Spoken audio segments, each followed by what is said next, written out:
en direct live de la litière de mon chat. Oh, ce chat. Allez.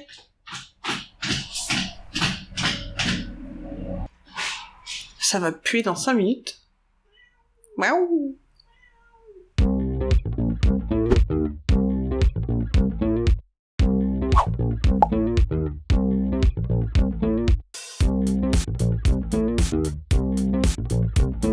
Salut à tous, c'est Karel et bienvenue sur ma chaîne Kodaleya. Aujourd'hui on va parler série dans cette vidéo puisque je vais vous faire le point série des mois de septembre et octobre et je vais commencer tout de suite avec Cobra Kai. Alors si vous avez vu mon point lecture précédent, je vous avais dit que j'avais été un petit peu coupée donc dans la lecture des Noces de la Renarde. Et pourquoi ?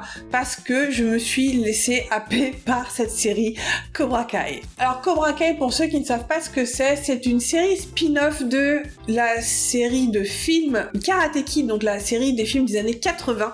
Il faut savoir que je ne les ai jamais vus, je crois, les films de Karate Kid. Pourtant je vois très bien ce que c'est, je vois un peu la des personnages et je vois évidemment Monsieur Miyagi parce que je pense que je l'ai vu dans plein de mèmes. Et donc là nous avons Cobra Kai, la série donc dérivée de ces films là. C'est une série Netflix qui pour l'instant a 2 saisons et j'attends la 3e avec tellement d'impatience. Pour vous dire, je me suis lancée dans cette série et je pense que je l'ai bouffée en 2 semaines. Mais genre il fallait que je regarde cette série, mais à chaque fois que j'avais 1 heure de libre, il fallait que je la mate. Je me la matais quand je me levais, je me la matais quand je mangeais le midi. Et si je pouvais en regarder 3 d'affilée, je regardais 3 d'affilée. C'était une vraie boulimie, je pouvais pas m'arrêter. Mais qu'est-ce que c'est bien, putain, j'ai pris mon pied à mort comme je l'ai pas fait depuis très très longtemps.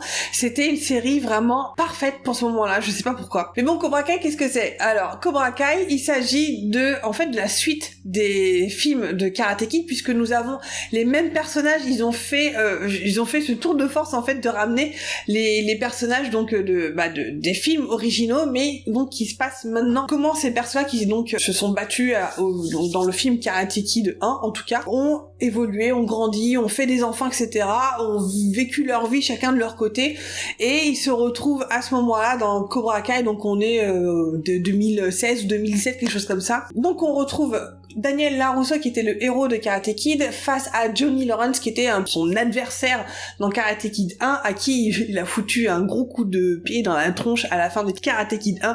D'ailleurs, si vous connaissez pas Karate Kid, moi c'était mon cas, j'avais jamais vu les films, ne vous inquiétez pas, vous serez pas perdus, parce que quand vous en aurez besoin dans la narration, dans les films, pour essayer de rattraper justement ce qui s'est passé dans le Karate Kid, vous aurez des moments de flashback où en fait ils mettent carrément les images du film, donc franchement vous serez absolument pas perdus. On retrouve donc Daniel LaRusso et Johnny Lawrence, donc des années, genre 25 ans ou 30 ans après donc ce qui s'est passé dans Karate Kid. Daniel LaRusso est devenu un concessionnaire en Californie qui marche très très bien, qui a une belle maison, qui a 2 enfants, qui a aussi donc une femme qui est absolument admirable, et il a évidemment perdu son maître, Monsieur Miyagi, puisque l'acteur est mort il y a quelques temps déjà.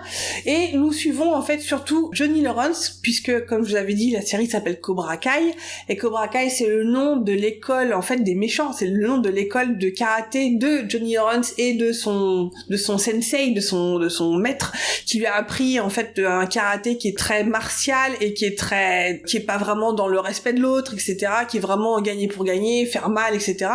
Et donc nous suivons en fait cette espèce de anti-héros, donc Johnny Lawrence, il rouvre donc un nouveau centre de karaté, une école de karaté qui va donc nommer Cobra Kai, donc c'est en fait l'école de karaté qu'il a connue quand lui était plus jeune, et dont il va devenir le sensei, et il va comme ça se mettre en fait à enseigner le karaté à des losers du lycée du coin, en sachant que lui a une relation assez conflictuelle avec son propre fils. Bref, c'est absolument génial, j'ai adoré justement ce côté où on suit le méchant en fait du premier film de Karate Kid, et du coup on a un point de vue complètement différent de Karate Kid, puisque dans Karate Kid on suivait Daniel LaRusso et Monsieur Miyagi, et là on suit plutôt Johnny Lawrence. En fait on a son côté de l'histoire et son ressenti, etc. Et ce que j'ai adoré dans cette série, c'est que non seulement donc ils ont en fait repris les mêmes acteurs, c'est-à-dire que la mère qui joue la mère de Daniel LaRusso, donc c'est la même, sa mère qui jouait dans Karate Kid. En gros, les seules personnes qui n'y sont pas, c'est Monsieur Miyagi, parce que malheureusement Pat Morita est mort entre-temps, mais je pense que franchement s'il était encore en vie, je suis sûre qu'il serait encore encore dedans.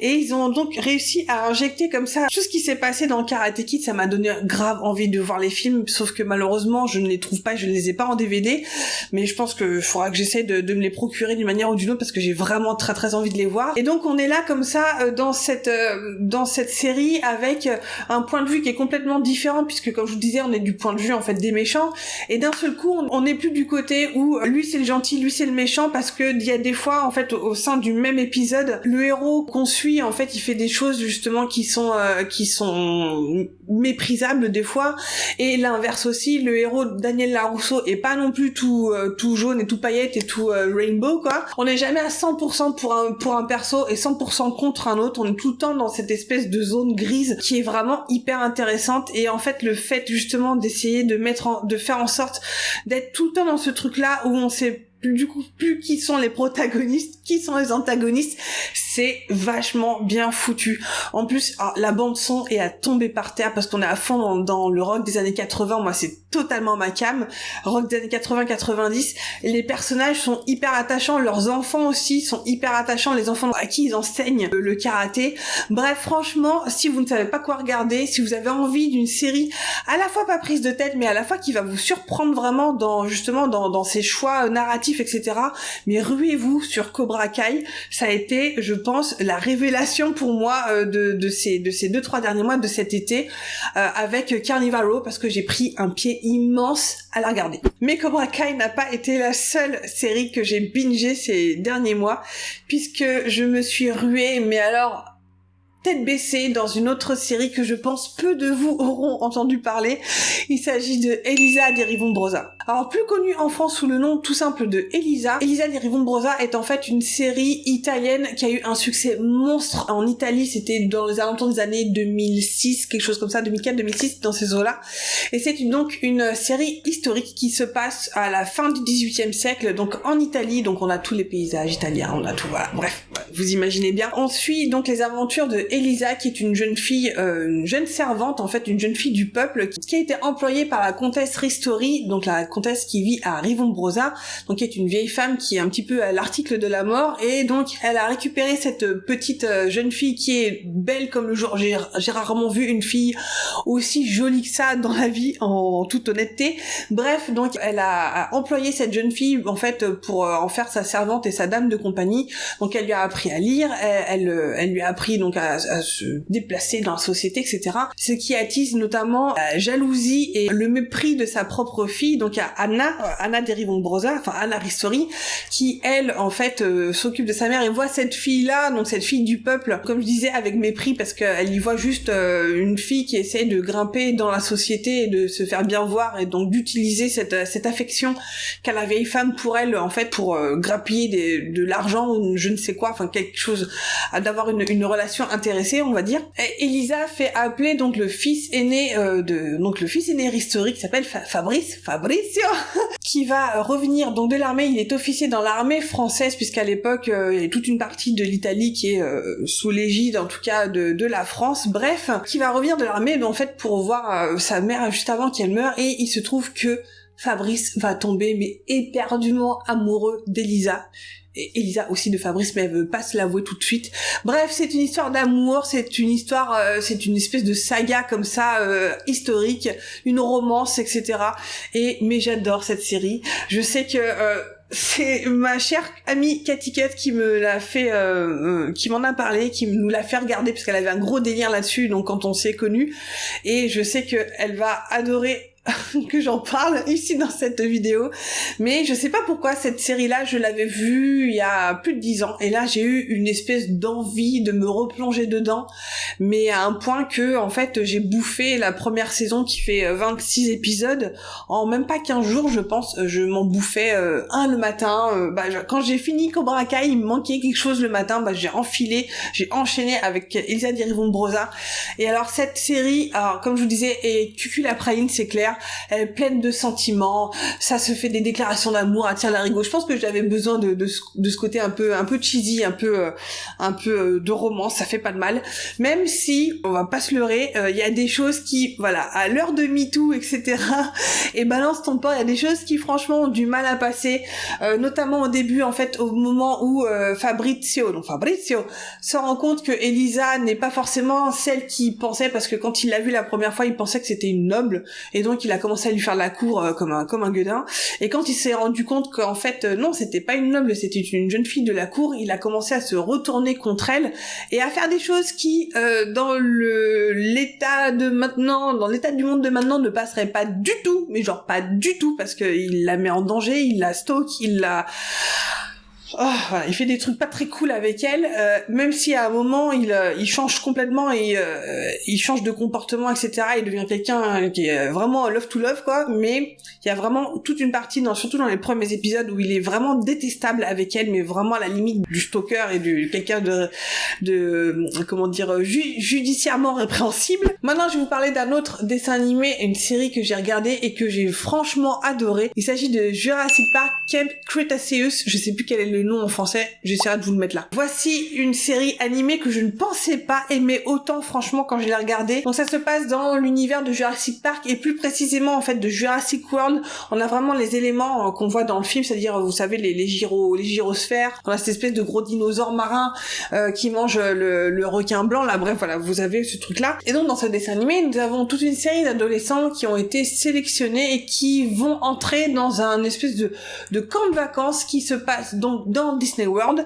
Ils vont être pris en charge par deux moniteurs qui vont leur faire voir un petit peu le coin et enfin leur montrer des dinosaures. Mais évidemment, ça se passe pas du tout comme prévu. On est dans Jurassic Park 1, donc il y a des moments de menaces, d'espionnage. Il y a des moments où les gamins sont clairement en danger de mort, qui sont au milieu d'enclos de dinosaures mangeurs de viande. Heureusement, évidemment, on est dans un dessin animé pour enfants, donc ils arrivent toujours à s'en sortir. Mais il y a des moments dans la série, j'allais dire dans le film, il y a des moments dans la série animée où j'ai été extrêmement surprise des choix narratifs, des choix où vraiment je me suis dit putain, ils ont osé faire ça. Ils ont osé faire ça dans un dessin animé pour enfants, sérieux. Wouh. Et vraiment, ça a été une super découverte. Si vous avez l'occasion de regarder ça, que vous ayez, comme moi, plus de 30 ans, ou que vous ayez 15 ans, etc. Franchement, allez-y. Si vous aimez Jurassic Park, si vous aimez aussi Jurassic World, c'est pas grave. Mais moi, j'ai aimé Jurassic World, mais il y a des choses qui sont vraiment très cool. Et alors, mention spéciale pour les Parasaurolophus, génétiquement modifiés avec des crêtes bioluminescentes. Rien que pour ça, je vous dis, allez voir cette série. Elle est dispo sur Netflix, c'est une exclusivité Netflix. Donc un bon dessin animé à regarder pendant que vous regardez vous êtes en confinement, vous pouvez manger votre petit déj devant, c'est absolument génial. Vraiment, ça a été une excellente surprise. Je vous conseille d'aller jeter un œil. Alors, on enchaîne avec une autre série qui est disponible sur Netflix. Alors cette fois-ci, il s'agit d'une série de documentaires. Je vais vous parler des enquêtes extraordinaires. Alors si vous me connaissez, vous savez que j'aimais bien tout ce qui est fait divers, tout ce qui est phénomène peut-être inexpliqué, ou genre de choses. Et je suis tombée sur cette série, franchement, qui a popé comme ça dans mes suggestions dans Netflix. Et donc il s'agit d'une série de documentaires qui va parler d'affaires judiciaires non élucidées, qui ont lieu évidemment certains aux États-Unis, mais pas que, puisqu'il y en a notamment un dans la première saison, parce qu'en ce moment il y a 2 saisons sur Netflix. Donc dans la première saison, il y a un épisode qui est consacré à Xavier Dupont de Ligonnès et ce qui s'est passé donc dans leur maison à Nantes. Donc j'étais extrêmement surprise de voir un épisode sur cette affaire-là dans une série américaine. Je m'attendais vraiment pas. Donc dans la saison 2 notamment, il y a un épisode qui se passe à Oslo avec le cas d'une femme qui a été retrouvée morte dans un hôtel à Oslo. Et donc chaque épisode parle d'une affaire non élucidée, d'une affaire mystérieuse, avec vraiment des éléments qui sont pour le moins assez étranges.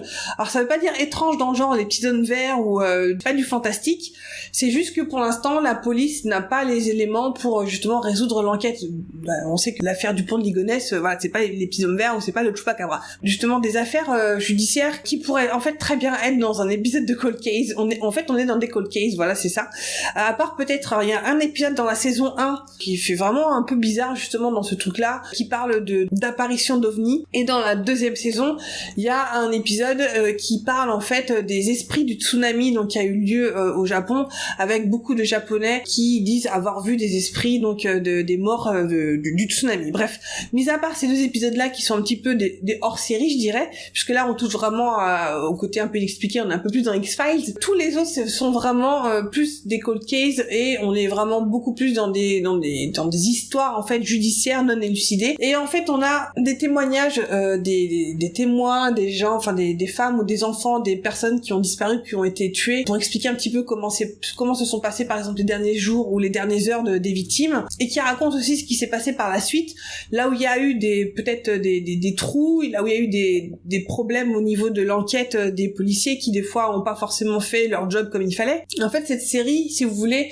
c'est un petit peu perdu de vue, ou comment ça s'appelait cette émission de Jacques Pradel, enfin bref, c'est en fait une excuse pour essayer de remettre comme ça des choses dans la tête des spectateurs. Et donc moi qui suis vraiment une passionnée comme ça de faits divers et de faits inexpliqués, etc., j'ai trouvé ça absolument passionnant.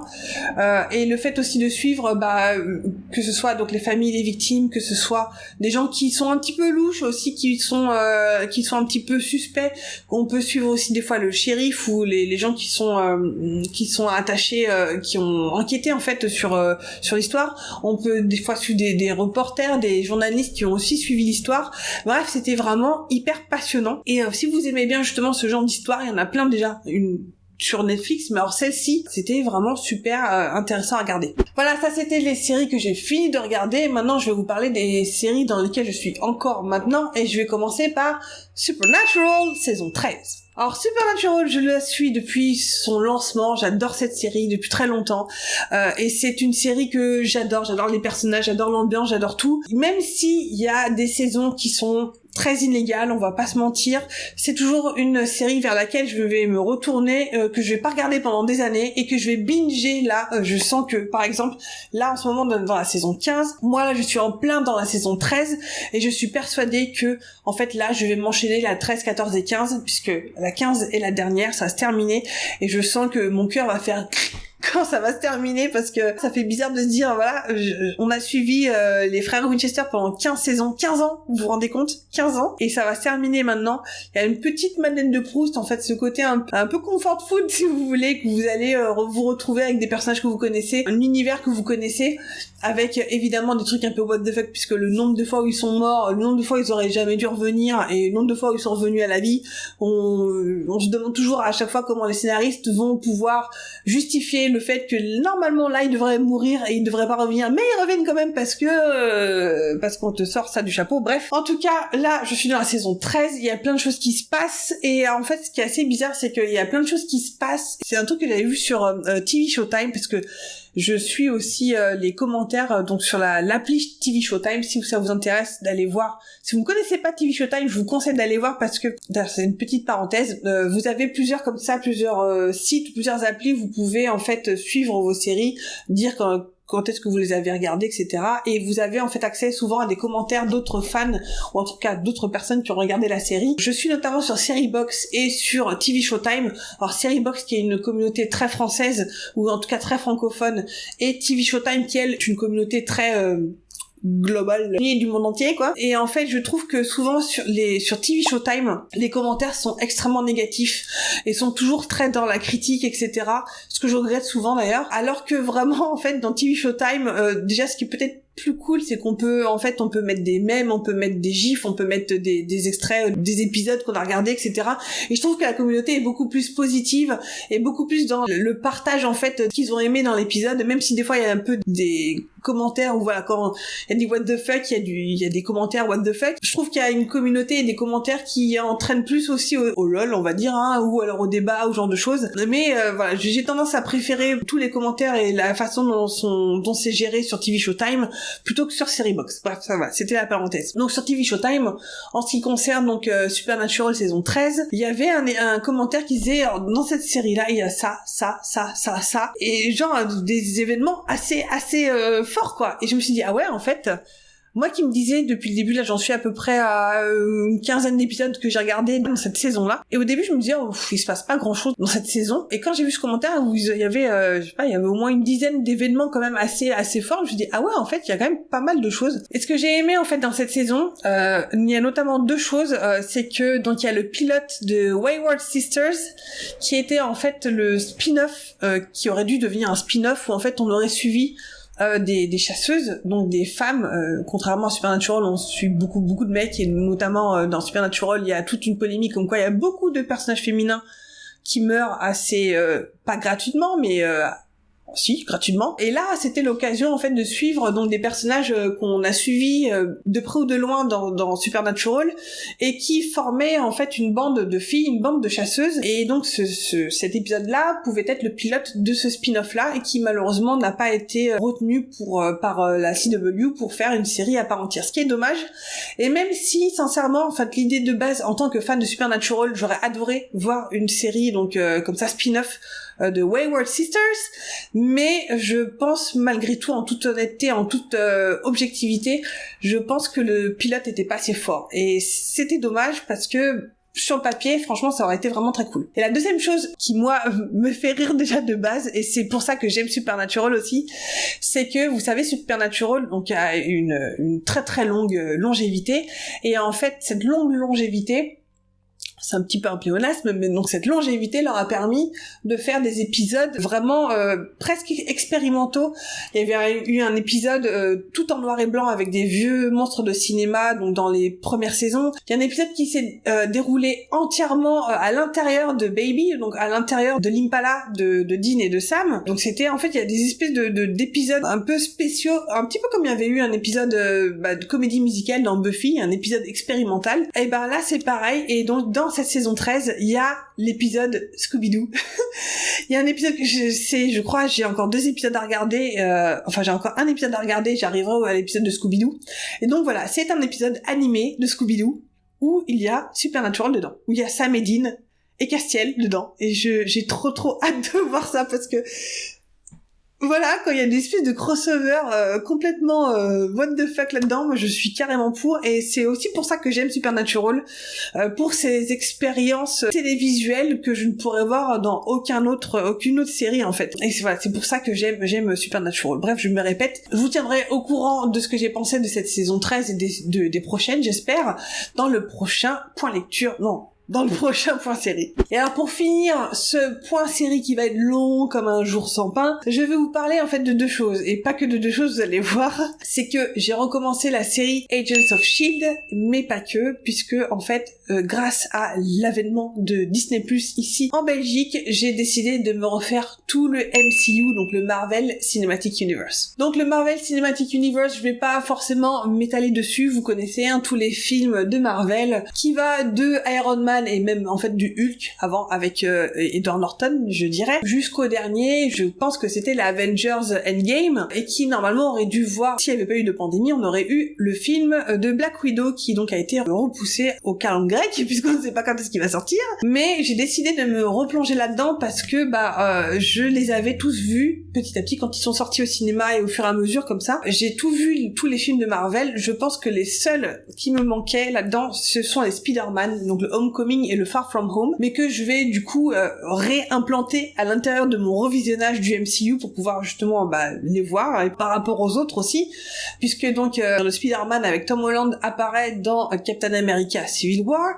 Donc là pour l'instant, à l'heure où je vous filme là, le dernier que j'ai vu, il s'agit de Doctor Strange, donc j'ai quand même bien avancé, je pense que je suis dans la phase 3. Donc je me suis refait tous les films depuis le premier Iron Man. Alors soit dit en passant, juste une petite parenthèse, je sais qu'en Belgique en fait on a peut-être eu la malchance d'avoir Disney+ en septembre, alors que le reste de l'humanité l'a eu bien avant, mais par exemple par rapport à la France, ce qui est assez cool, c'est que en fait on a tous les films de Marvel, du MCU jusqu'au Endgame. Je sais que ma sœur qui est en France et qui a justement Disney+ m'a dit qu'il me semble que ça s'arrête au Gardiens de la Galaxie 2, je crois, alors que nous on a tous les films par la suite, donc jusqu'au Avengers Endgame. Bref, donc ça, si Pour une fois, on a un truc mieux que les Français. Que ce que j'ai bien aimé, justement, c'est le fait de les voir l'un après l'autre. Je peux me mater un film tous les soirs. Ce qui est différent par rapport au fait de les avoir vus au cinéma et donc d'avoir attendu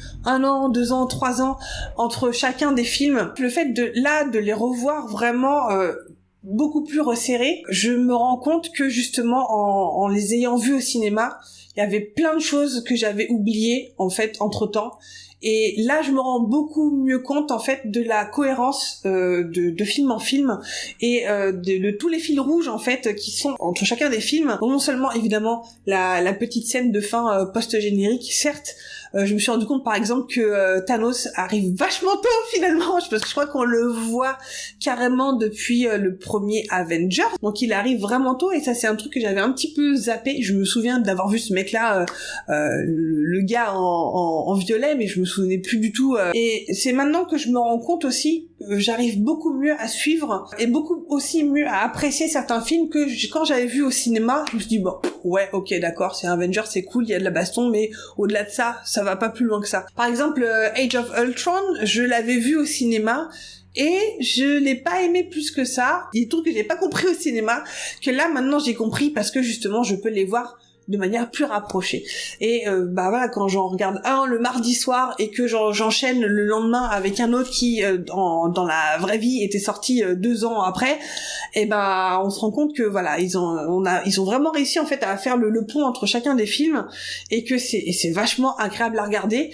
Et donc là-dedans, en suivant ce Marvel Cinematic Universe, donc je suis aussi en train de regarder donc Marvel Agents of Shield, qui lui en fait commence et se sert en fait à la fin du premier Avengers, et en gros je pense que la première saison c'est le moment où Hydra prend le contrôle du Shield, donc qui se passe dans Captain America Winter Soldier, je vais y arriver, et de voir justement en fait que ces rapports et ces liens qu'il y a en fait intermédiaires, inter-séries et films, je trouve ça, moi j'adore le concept en fait j'ai toujours aimé les crossovers, et je trouve que ça apporte justement un côté très valeur ajoutée en fait à chacun des éléments, se marier ensemble, et je trouve que c'était une excellente idée. Déjà, merci Marvel pour avoir lancé ça. Alors je sais qu'il y a plein de gens qui vont dire bon, les films Marvel c'est de la soupe, c'est la recette refaite à tire-larigot, etc.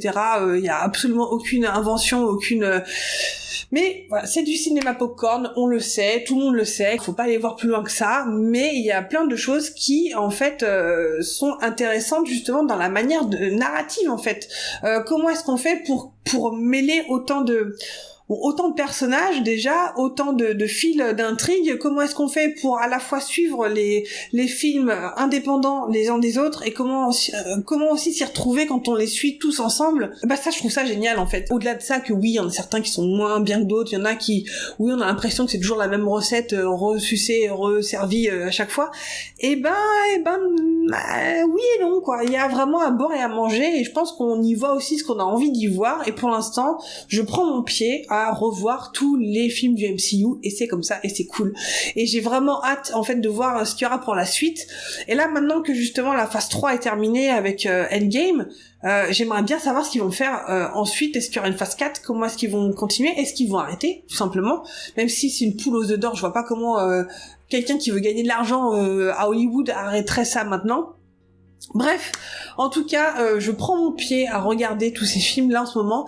Si vous avez l'occasion, si vous avez accès à Disney+, franchement, je vous encourage à les regarder. Peut-être que ça va vous faire regarder certains films que vous aviez moins aimés d'un œil nouveau.